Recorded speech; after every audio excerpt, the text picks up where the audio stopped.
우리가 믿음이 높아진다. 우리 믿음에 대한 오해 중에 하나는 바로 이 성령 충만함에 대한 오해가 있을 수 있을 거예요. 우리 계속해서 사도행전을 묵상하고 있습니다만 사도행전은 성령 행전이라고도 말씀을 드렸습니다.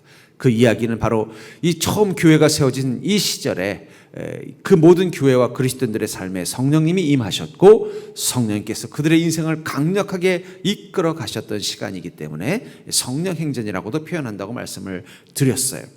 우리가 믿음에 대한 오해 중에 하나는 뭐냐면 우리가 성령 충만하면 내 기도가 다 응답된다는 오해예요.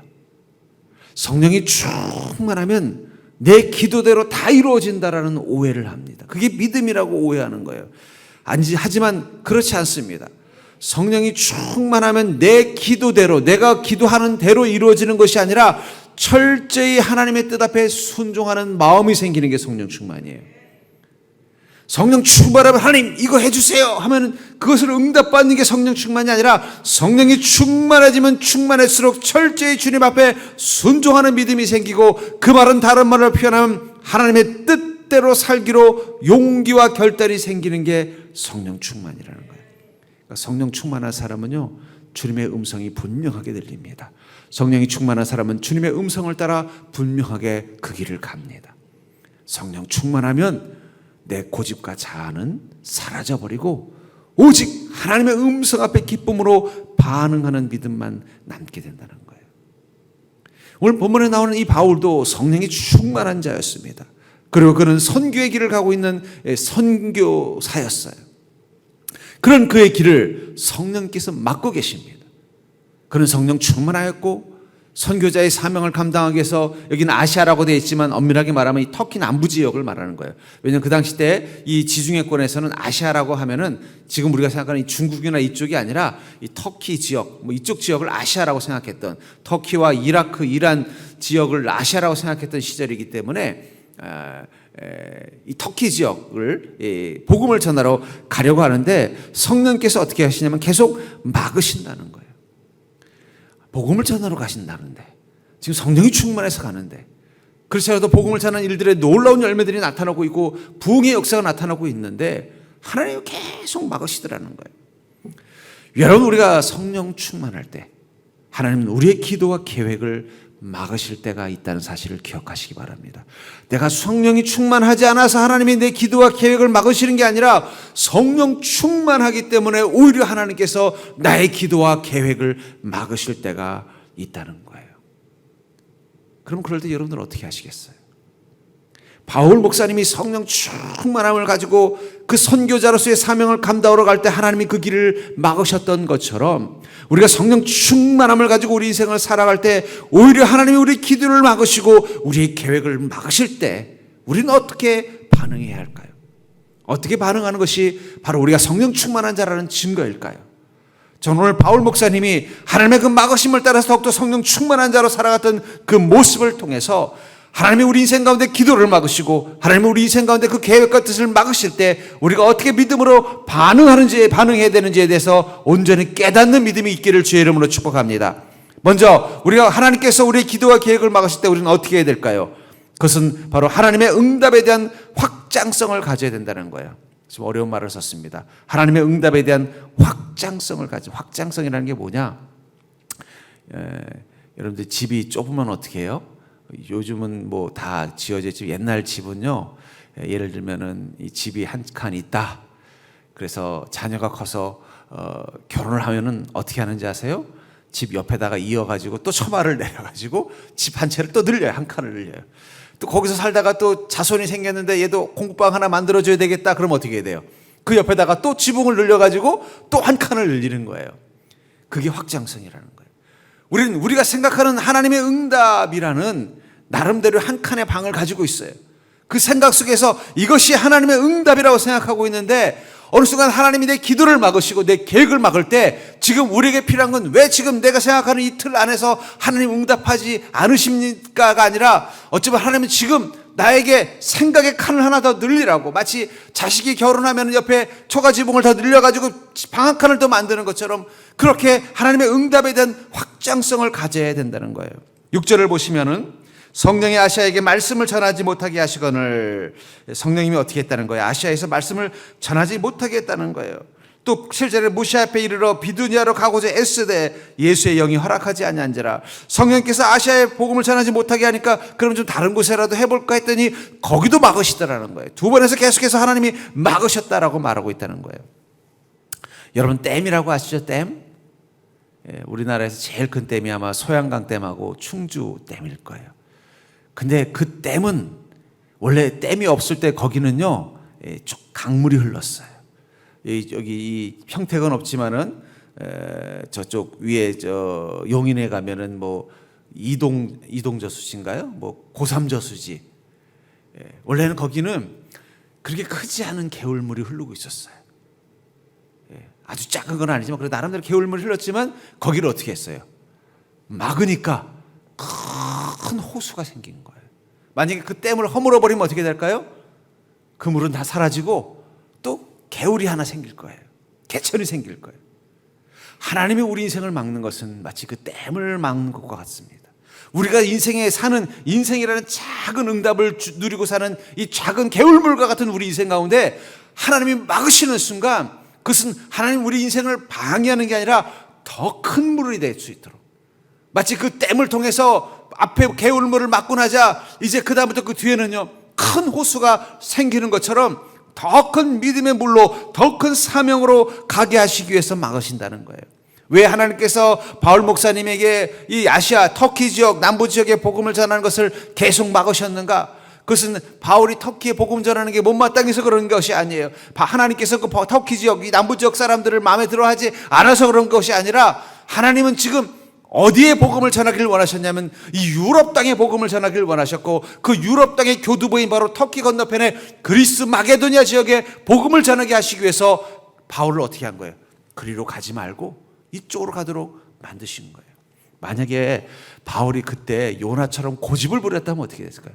아이고 하나님, 저는 그리스어도 잘 모르고요, 저 배멀미해서 거기까지 배 타고 못 가요, 그냥 걸어갈 수 있는 터키에 가서만 복음 전하겠어요. 그랬으면은요 2000년 후에 어떤 일이 났을까요? 저 유럽은 기독교 국가가 아닐 수도 있다는 거예요. 전혀 다른 일들이 났을지도 몰라요. 하나님께서 바울 목사님에게 아시아의 복음 전하는 걸 막으셨기 때문에 유럽의 복음이 들어갔고, 그 복음은요 확장되어 미국을 거쳐서 우리 아시아에 있는 우리나라에까지 복음이 들어온 것입니다. 그걸 알고 했을까요? 바울 목사님, 하나님 막으시는 게 내가 나중에 이 유럽을 복음화하고 미국을 복음화해서 저 아시아의 대한민국까지 내가 복음을 전하는 그런 역할을 감당하게 하시기 위해서 나를 막으시는구나, 알고 한 게 아니에요. 하나님은 어떤 뜻인지 정확히 알지 못하지만 내가 생각한 것보다 더 큰 계획을 가지고 계시다는 것을 믿고 어떻게 한 것입니까? 하나님의 막으심을 은혜로 받아들인 거예요. 여러분들 절 따라해볼까요? 하나님이 막는 은혜가 더 큰 은혜다. 아까 뭐라 그랬어요? 개울물을 막으면 뭐가 된다고요? 저수지 댐이 되는 거예요. 놔두면 그냥 가물 때는 밑바닥 다 드러나는 개울물이지만 거기를 막아버리면은요 한여름에도 때앗볕에도 마르지 않는 샘 저수지가 되는 거라는 거예요. 하나님은 우리 인생을 막을 때 그것은 더 큰 은혜를 주기 위해서 막으신다는 믿음, 그게 바로 응답에 대한 확장성을 갖는 거예요. 하나님, 왜 갑자기 저에게 불만이 생기셨어요? 왜 기도도 안 들어주세요? 하나님, 저한테 뭐 속상한 거 있으세요? 왜 응답을 안 주세요? 하나님, 제가 이런 계획을 가지고 있고 그걸 위해서 기도하고 있잖아요. 제가 전에는 기도하면 오케이 해주셔야지 왜 이 일만은 안 들어주십니까? 하나님 응답하신 게 아니라는 거예요. 막으심이 응답일 때가 있다는 거예요. 그것을 받아들이는 믿음이 됐을 때 우리 눈에 무엇이 보일까요? 더 넓은 댐과 같은 하나님의 계획 같듯이 보인다는 거예요. 때로 우리 인생 가운데 하나님이 막으시는 은혜를 고린도서 10장 13절은 이렇게 말합니다. 사람이 감당할 시험 밖에는 너희가 당한 것이 없나니 오직 하나님의 미쁘사 너희가 감당하지 못할 시험 당함을 허락하지 아니하시고. 여러분, 우리는 우리 인생에서 어떤 뜻을 가지고 계획을 가지고 있지만 그게 어떤 결과의 열매를 맺을지는 아무도 모를 때가 많아요. 우리는 늘 우리가 계획하는 거 기도한 것들이 좋은 열매를 맺을 거라고 믿지만 그러나 막상 닥쳐보면요 그것이 우리 인생 가운데 시험이 될 때가 있다는 거예요. 하나님 그것을 알 때는 어떻게 할까요? 시험 당함을 허락지 아니하시고 하나님 막으신다는 거예요. 우리가 어떤 기도를 하는데 우리는 그걸 기대하면서 하나님이 이렇게 응답 들어주시면은 내 사업에 응답을 주시면 내가 이렇게 될 거고 이렇게 되면 내 인생 가운데 더 풍요로움이 생기고 그거 가지고 주님 잘 섬기고 뭐 교회도 잘 섬기고 또 우리 자녀들도 잘 키워서 멋진 그리스도인들 만들고 우리 신랑도 뭐 장로 만들고 막 놀라운 뭐 축복의 열매만 생각하는데 막상 하나님 눈에는 그게 시험으로 보일 때가 있다는 거예요. 야, 너 그거 들어주면은 너에게 시험이 올 것 같다야. 그때는 하나님이 어떻게 하시는 게 은혜일까요? 막는 게 은혜라는 거예요. 그러니까 여러분들 때로는 하나님이 우리 인생 가운데 응답하지 않을 때는 어떻게 이해하면 될까요? 하나님이 내가 감당 못할 시험 당하지 않도록 하시기 위해서 허락하지 않으셨구나. 그 믿음을 가지고 그 주님의 막으심을 받아들일 때 우리는 그것도 은혜라는 사실을 깨닫게 된다는 거예요. 또한 시험 당할 즈음에 또한 피할 길을 내사, 피할 길이라는 것은 내 계획과 내 생각과 다른 길일 것입니다. 우리는 우리 자신이 시험을 향해서, 파멸을 향해서, 어리석은 곳을 향해서 갈 수 있다는 사실을 몰라요. 제가 우리 성도님들을 이렇게 보면요, 특별히 성도님들 중에 하나님이 갑자기 자기의 기도에 응답을 주시고 자기의 계획들이 다 이루어지시는 은혜를 주시는 성도들을 볼 때 가장 긴장이 돼요. 왜냐하면 마귀는 그 사람이 성공하게 놔두지 않습니다. 만약에 그 사람이 기도한 것들이 다 이루어지고 계획한 것이 다 잘 돼가지고 모든 게 다 은혜스럽고 뭐 풍요가 생기고 성공이 생기면 그 다음에 그 사람이 뭘 할까요? 간증하러 다닐 거 아니에요. 하나님 이렇게 복 주셨다고. 마귀가 그걸 놔두겠어요? 안 놔두겠어요? 이걸 간증하면 또 얼마나 많은 그리스도인들이 다 나도 저 집사님처럼 나도 저 권사님처럼 살아야지 하면서 얼마나 많은 사람들이 다 변화되겠어요. 그러니까 마귀는 어떻게 할까요?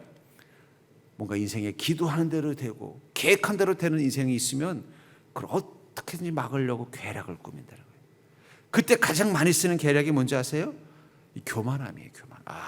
내가 기도만 하나님 다 들어주시지. 내가 마음만 먹으면 하나님 다 응답해 주시지. 그래, 하나님께서 나를 특별히 사랑하시는 것 같아. 그렇다면 앞으로도 내가 계획하고 뜻한 대로 기도하면서 나가면 되겠네 하고서 자기 인생을 향해 확 나가게 된다는 거예요. 그런데 하나님 보니까 그게 너무 위험한 시험처럼 보면 어떻게 될까요? 일부러 그 길의 방향을 틀어버린다는 거예요. 그 길의 방향을 틀어버린다는 거예요. 너무 큰 위험이 있으니까. 저는 그런 의미에서 여러분들 우리 인생의 방향이 달라진 때 왜 하나님 내 인생을 왜 이렇게 자꾸 방향을 트십니까? 그게 피할 길이라고 믿는 믿음이 되기를 주의 이름으로 축복합니다.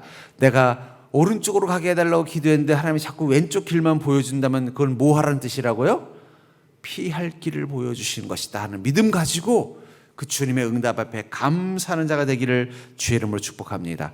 그렇기 때문에 여러분들 왜 하나님이 우리 인생의 계획을 막으시고 기도를 막으실까 할 때 그 응답은 내가 생각했던 것보다 더 크고 놀라운 것인 것을 깨달을 때 우리는 주님의 막으심도 은혜라는 것을 고백할 수 있게 된다는 거예요.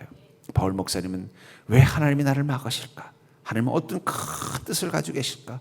그것을 묵상하는 마음을 가지고 주님의 막으심 앞에 섰을 때 비로소 그의 눈에 하나님의 뜻과 계획이 보였습니다. 그러므로 우리가 주님이 우리 기도와 계획을 막으실 때 우리에게 필요한 두 번째 지혜는 바로 하나님의 더 큰 계획에 편입되셔야 된다는 것. 하나님의 더 큰 계획에 편입되셔야 된다는 것입니다. 10절에 보면은 바울이 큰 환상을 그 환상을 보았을 때 우리가 곧 마게도냐로 떠나기를 힘쓰니 이는 하나님이 저 사람들에게 복음을 전하려고 우리를 부르신 줄 인정하리로라. 왜 자꾸 막으실까 하고 있는데 하나님이 무엇을 보여주셨어요? 환상을 보여주는데 그 환상 가운데 어떤 게 있었냐면 마게도냐 사람 하나가 서서 그에게 뭐라고 말했냐면 우리를 좀 도와주세요 이렇게 말하고 있더라는 거예요. 마게도냐는 지금 그리스 좀 중부 지역에 있는 사람들입니다. 우리를 좀 도와주세요 하는 음성이 들리더라는 거예요. 그때 깨달았습니다. 하나님께서 그들에게 복음을 전하라고 나로 하여금 자꾸 이 아시아로 가는 길을 막으시는구나. 그걸 깨닫게 됐다는 거예요. 하나님의 더욱더 큰 계획이 있다는 사실을 알고 거기에 편입하기 위해서 순종하게 되더라는 거예요. 여러분, 그리스도인의 인생이 특별한 이유는 무엇입니까? 그리스도인의 인생이 특별한 것은 우리 인생을 하나님이 수용하셨기 때문이에요. 제가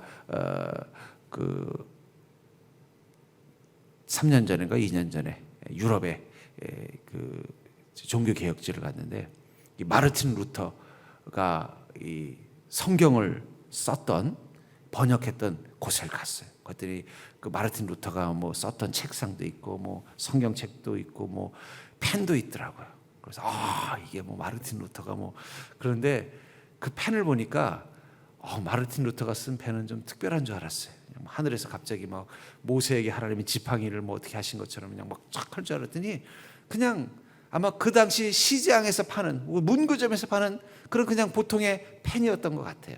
그렇게 특별하지도 않아요. 또 마르틴 루터가 무슨 귀족이나 부자도 아니고 왕족도 아니고 그냥 가난한 어떻게 보면 성직자니까 그냥 소박한 펜을 가지고 썼는데 우리 눈에는 그게 무엇으로 보여요? 처음으로 라틴어로 된 성경을 독일어로 번역한, 또 종교 개혁을 이루기 위해서 이 95개조 반박문을 쓴 그 펜. 그러니까 그 펜이 어떻게 보여요? 한번 만져보고 싶은데 이게 거울 이게 보완이 돼 있어서 만져보지 못해요. 진짜인지 가짜인지 잘 모르겠어요. 하여튼 여러분, 우리가 특별한 이유는요, 하나님이 우리를 마치 그 마르틴 루터가 쓰는 펜처럼 사용하시기 때문에 특별한 거지 우리 자체가 특별한 게 아니에요. 하다못해 그 마르틴 루터가 그 성경을 번역하고 95개조 반박문이라는 종교개혁의 그 선언문을 쓸 때 모나미 볼펜으로 썼어도 그 모나미 볼펜은 어떻게 될까요? 특별한 게 되는 거예요. 우리가 특별한 것은 하나님이 우리를 사용하시기 때문에, 하나님은 우리 인생을 하나님의 계획 속에 편입시키셨기 때문에 우리 인생이 특별해지는 거예요. 그래서 로마서 9장 21절에서 이렇게 말하죠. 토기장이가 진흙 한 덩이로 하나는 귀 있을 그릇을 하나는 천 있을 그릇을 만들 권한이 없느냐. 하나님은 토기장이고 우린 그릇이라는 거예요. 어떤 이는 귀 있을 그릇으로, 어떤 이는 천 있을 것으로 우리를 만드신다는 거예요. 여러분, 때로 우리가 그리스도인으로 살면서 때로는요, 다른 그리스도인이라고 우리 인생을 비교해 볼 때가 있지 않겠어요? 목사인 저도 그렇습니다. 초계 가면요, 동기 목사님들 보면은 내 후배 목사는 저 큰 교회 담임으로 이번에 부임해 갔던데 한 명도 아니고 두 명이나 그러면 때로는요, 아이고 하나님이 나는 저렇게 귀한 그릇으로 안 써주시고 서정리로 보내셨어요. 그런 생각 들 때가 있죠. 왜 저라도 인간인데 왜 없겠습니까? 이번에 저 강남중앙교회 담임으로 온 목사님이 저랑 같이 또 사우스웨스트를 공부를 했던 후배예요. 가서 같이 또 교제도 하고, 그래서 마침 총회에서 만났어요. 그래서 내가 축하한다고, 언제 한번 우리 교회 한번 초대하겠다고 그랬더니 이거 선배님 불러주십시오 그러더라고요.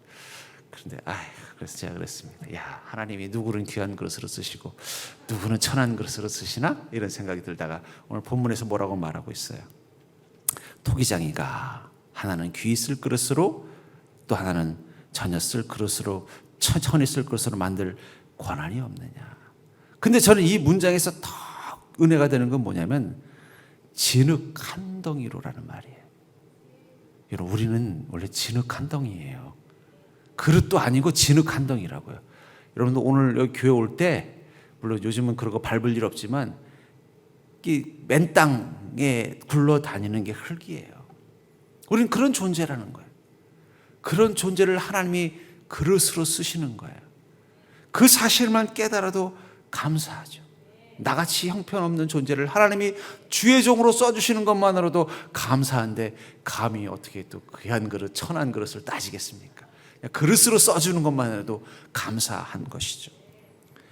거기서 중요한 것은 내가 귀한 그릇이냐 천한 그릇이냐가 아니라 나를 주님이 쓰시느냐 안 쓰시느냐, 그게 더 중요하다는 거예요. 여러분들의 인생을 하나님이 쓰고 계시다면 여러분들이 설령 모나미 볼펜 같은 존재일지라도 여러분들은 위대한 인생을 살고 있는 거예요. 마르틴 루터가, 또 우리 성경에 나오는 이 사도행전을 쓴 이 사도행전의 이 기자들이, 누가 같은 이 작가들이, 이 저자들이 하나님의 음성을 듣고 쓸 때 좋은 펜 가지고 썼지 않았을 거예요. 어쩌면 그냥 그 목탄으로 썼을 수도 있다는 거예요. 그래도 그 펜은 하나님의 말씀을 기록한 영광이 되는 것처럼 우리를 주님께서 쓰신다는 그 자체만으로 우리는 귀한 자입니다. 뭐 잘할 수도 있고 못할 수도 있죠. 우리가 섬기는 모습이 남들 앞에 멋질 수도 있고 좀 부족할 수도 있죠. 제가 우리 성도님들 이렇게 봉사하는 분들 보면요, 어떤 분은 정말 재능도 많고 정말 봉사도 너무 완벽하게 하는 분도 있고, 어떤 분들은요 좀 불안불안하게 봉사하시는 분들도 있어요. 그래도 저는 다 고마워요. 왜냐하면 다 하나님이 쓰시는 거기 때문에. 하나님이 귀한 그릇도 쓰고 천한 그릇도 쓰는 것입니다. 하나님은 완벽한 도구도 쓰시지만 부실한 도구. 여러분 이 건축하는 이 목수가 못을 박으려고 하는데 하필이면 그 새 망치가 치다가 이 자루가 부러져 버렸어요. 그래서 그 망치로 못을 못 박는데 옆에 보니까 돌멩이 하나가 있어요. 그럼 그 돌멩이 가지고 못을 박아도 어떻게 돼요? 못이 박혔다면 그 돌멩이는 귀한 것이 되는 거예요. 우리가 주님을 위해서 쓰임 받고 있다는 그 자체. 그렇기 때문에 여러분들, 우리가 주님이 우리 인생에 대해서 다른 계획을 가지고 있고 그것 때문에 우리 기도를 듣지 않으시고 우리 인생의 방향을 틀어버리신다고 해도 오히려 그것이 감사한 것은 무엇입니까? 하나님이 노라고 말씀하시고 하나님이 다른 길을 말씀하신다는 것은 지금 하나님이 나를 쓰고 계시다는 증거예요. 안 쓸 때는요, 하나님 노도 안 하세요. 노도 안 하시는, 막지도 않는다는 거예요. 안 쓰면 막지 않아요. 나에게 너는 필요한 귀한 그릇이다라고 생각하시기 때문에 주님이 때로는 막기도 하신다는 거죠. 마가복음 11장 3절에 보면은 만일 누가 너에게 왜 이렇게 하느냐 묻거든 주가 쓰시겠다 하라. 그리하면 즉시 이리로 보내리라 하시니. 만일 누가 너에게 이렇게 하거든 주가 쓰시겠다 하라. 결국은 여기 이 어린 나귀, 이 새끼 나귀 한 마리를 주님이 쓰실 때 뭐라고 말하고 있다고 했어요? 주가 쓰시겠다 했더니 그리하면 즉시 이리로 보내리라. 저는 이 나귀가 왜 주님이 쓰셨는지 알 수 있을 것 같아요. 그것은 바로 그 주인의 믿음 때문입니다. 주인이 제자들이 가서 여보시오 당신들 누군데 남의 그 나귀를 가져가려고 하시오 라고 주인이 물었을 때 제자들은 예수님이 시키신 대로 뭐라고 말했어요? 주님이 쓰시겠다고 합니다 했더니 뭐라고 한 거예요? 잠깐만 좀 알아봅시다. 이렇게 한 게 아니라 주님이 쓰시겠다면 바로 가져가시오 라고 즉시 빌려줬다고 말하고 있어요. 그게 믿음의 반응이죠. 주님이 여러분들을 쓰신다고 할 때 즉시 반응하는 믿음이 되기를 주의 이름으로 축복합니다. 그러니까 여러분, 봉사는 완벽하게 준비됐을 때 하는 게 아니라 주님이 쓰시겠다고 말했을 때 바로 하는 게 봉사예요. 잘하고 못하고 그건 그 다음의 문제예요. 주님이 쓰신다면 우리가 잘 못해도 못하는 대로 하나님이 쓰실 이유가 있었다는 거예요. 그렇잖아요. 망치 자루가 부러져서 쓸만한 망치가 없어서 이 돌멩이 같은 나를 쓰시던 어쨌든 주님은 그것을 통해서 건축을 완성하셨다면 우리는 그게 영광이 되는 거예요. 전 여러분들이 그런 기쁨을 가지고 우리 서정교회를 섬겨주기를 주의 이름으로 축복합니다. 여러분들이 그런 기쁨을 가지고 주님이 여러분들을 쓰시는 앞에서 온전히 반응하는 자가 되기를 주의 이름으로 축복합니다. 내가 주님께서 쓰시는 인생이라는 마음을 가지고 우리 인생을 바라보면요, 우리 인생은 귀한 인생처럼 보이는 거예요. 근데 주님이 쓰시는 것이 나에게 중요한 가치가 아니면요, 우리 인생이 그냥 흙덩이처럼 느껴지는 거예요. 허무한 거예요. 아무리 이 바닷가에서 모래성을 멋지게 쌓아도 파도가 한번 오면 어떻게 돼요? 다 쓸려나가는 것처럼 흙덩이 같은 인생은 아무것도 아닌 거예요. 그러나 주님이 귀하게 쓰든 천하게 쓰시든 나를 쓰시는 순간 그 인생은 귀한 거예요. 창세기 50장 19절부터 20절에 보면은 요셉이 그 형님들에게 했던 그 멋진 문장, 제가 이 문장은 이 성경 구절은 참 많이 인용하죠. 왜냐하면 그만큼 저에게는 이게 정말 어쩌면 우리 그리스도인들에게 정말 중요한 메시지이기 때문에 그래요. 요셉이 그들에게 이르되 두려워하지 마소서, 내가 하나님을 대신하리이까. 당신들은 나를 해하리 하였으나 하나님은 그것을 선으로 바꾸사 오늘과 같이 많은 백성의 생명을 구원하게 하시려 하셨나니 하면서 요셉은 자기를 해치려고 했던 형님들에게 뭐라고 말하고 있어요? 형님들은 나를 해하리 하였으나 하나님 그것을 선으로 바꾸사 오늘과 같이 많은 백성의 생명을 구원하게 하시려 했습니다라고 고백하고 있다는 거예요.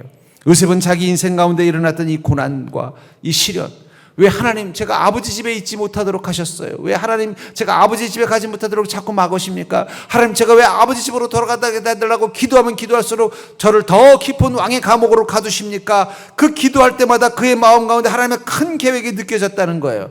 하나님이 분명히 이유가 있으시겠지. 나를 주님의 도구로 쓰시기 위해서 그렇게 하시는 거겠지.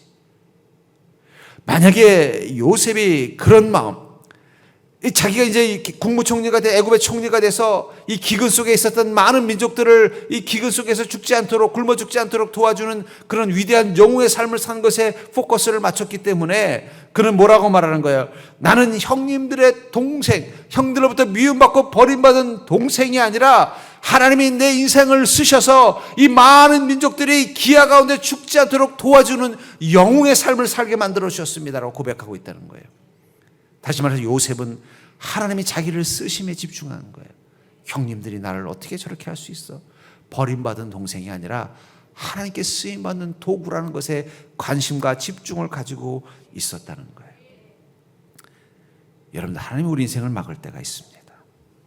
하나님이 다른 계획을 가지고 계실 때가 있다는 거예요. 그때 여러분들, 주님께서 쓰시겠다고 말씀하시면 그것에 즉시 순종하며 반응하는 자가 되기를 주의 이름으로 축복합니다.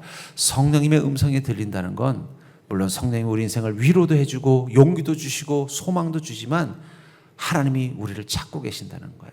마치 못질을 하려고 했는데 아까도 말한 것처럼 망치 머리가 똑 부러져, 자루가 부러진 거예요. 그래서 이거 어떡하나, 이 못을 좀 박아야 되는데 뭐 하나 없나 두리번거리다가 돌멩이 같은 나를 보고는요, 그걸 탁 잡을 때 여러분들, 자기 인생의 낙심, 절망, 고집, 자기를 너무 사랑하는 이 자기애가 있으면요, 마치 땅에 박힌 돌멩이 같은 거예요.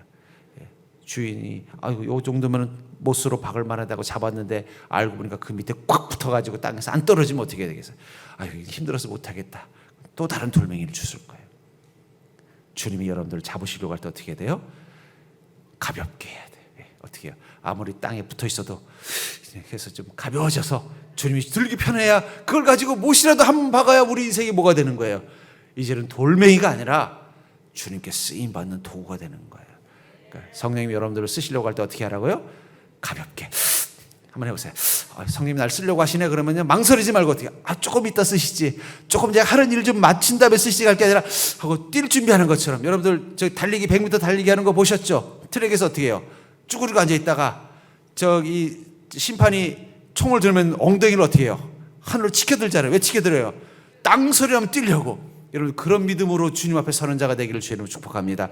성령이 충만하다는 건 하나님이 우리 인생 가운데 응답하시고 하나님이 우리에게 위로를 주시고 하나님이 약속을 주신다는 것도 있지만, 성령이 충만하다는 건 성령님이 나를 지금 쓰시려고 하신다는 거예요. 그렇다면 순종의 가벼운 마음으로 나가야 우리 인생에 가치 있는 인생이 되는 거예요. 안 그러면 여전히 땅바닥에 잔뜩 박혀있는 짱돌밖에 안 되는 인생이라는 거예요. 우리는 한 줌의 흙덩이지 그 이상 아니에요. 그런 흙덩이와 같은 우리 존재를 하나님이 그릇으로 쓰시는 거예요. 이왕이면 귀하게 쓰는 그릇 써주셨으면 좋은데 안 그렇더라도 흙덩이로 놔두진 않았잖아요. 얼마나 감사한 것입니까? 이왕이면 망치로 만들어주시면 좋은데 망치로 안 만들었지만 돌멩이로 만들었어도 그걸로 못을 박아주셨잖아요. 얼마나 감사한 일입니까? 전 여러분들 그런 믿음을 가지고 주님 앞에 순종하는 자가 되기를 주의 이름으로 축복합니다. 세 번째로, 하나님께서 우리의 기도와 계획을 막으실 때 우리는 더욱더 성령님께 집중해야 할 것입니다. 하나님이 우리의 기도를 막으시고 우리의 계획을 막으실 때 우리는 더욱더 성령님께 집중해야 할 것입니다.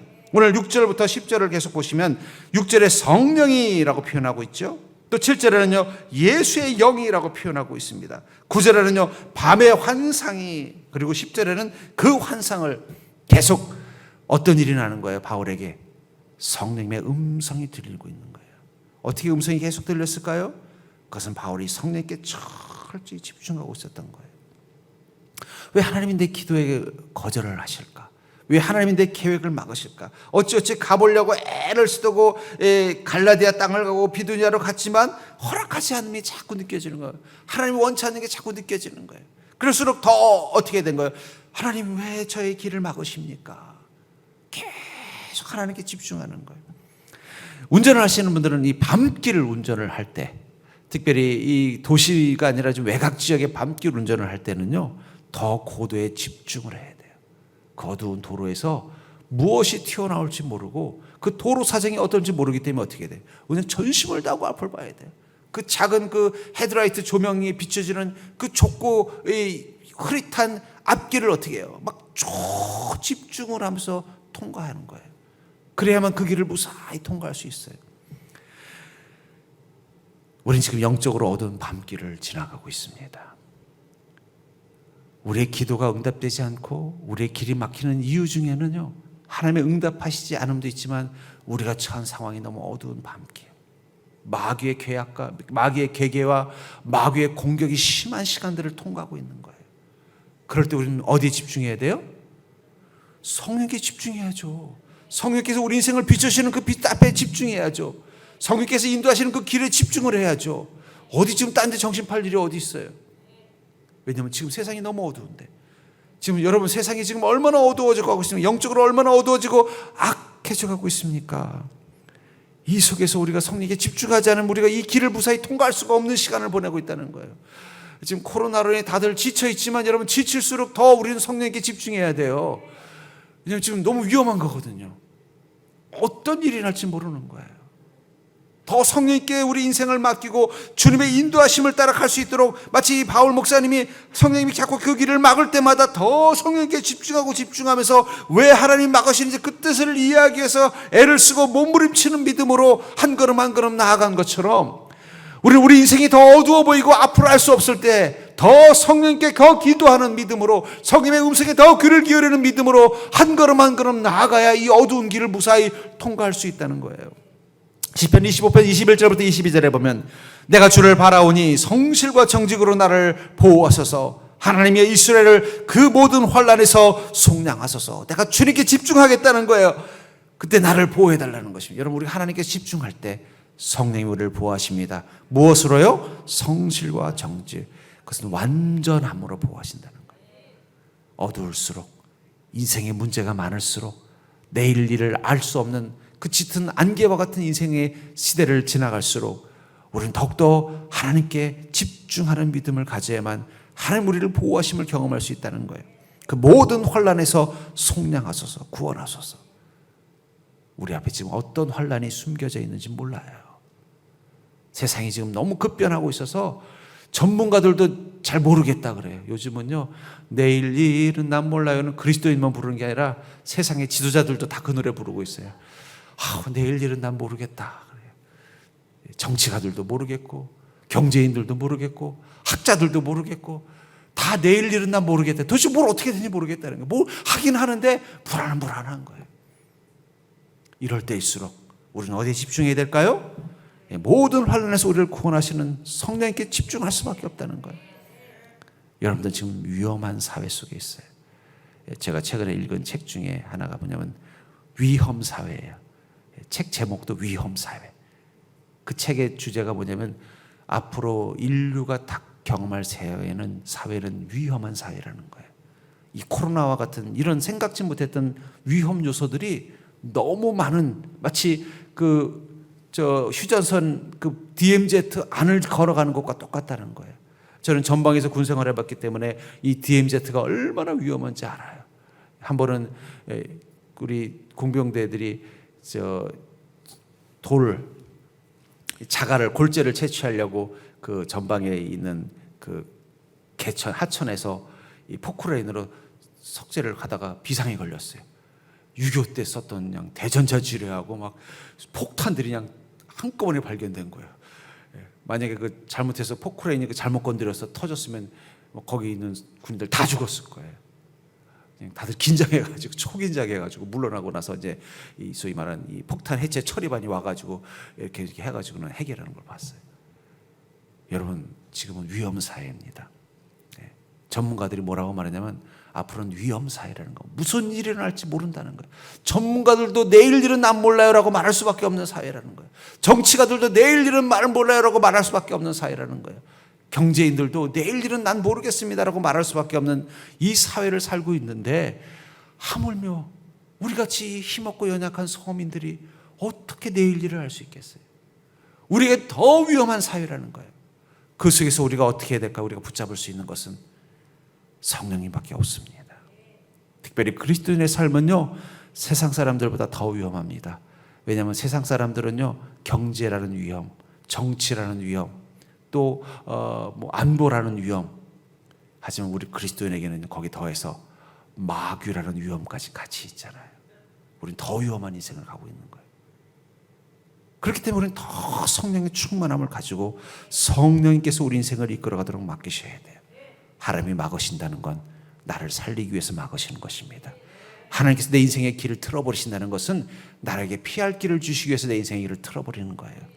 그것을 믿는 믿음이 있다면 주님의 인도하심 앞에 우리는 온전히 순종하면서 한 걸음 한 걸음 나아갈 것입니다. 여러분들 그런 믿음을 가지고 이 위험한 시대를 무사히 통과하여 천국까지 완주하는 복된 삶이 될 수 있기를 주의 이름으로 간절히 축원합니다.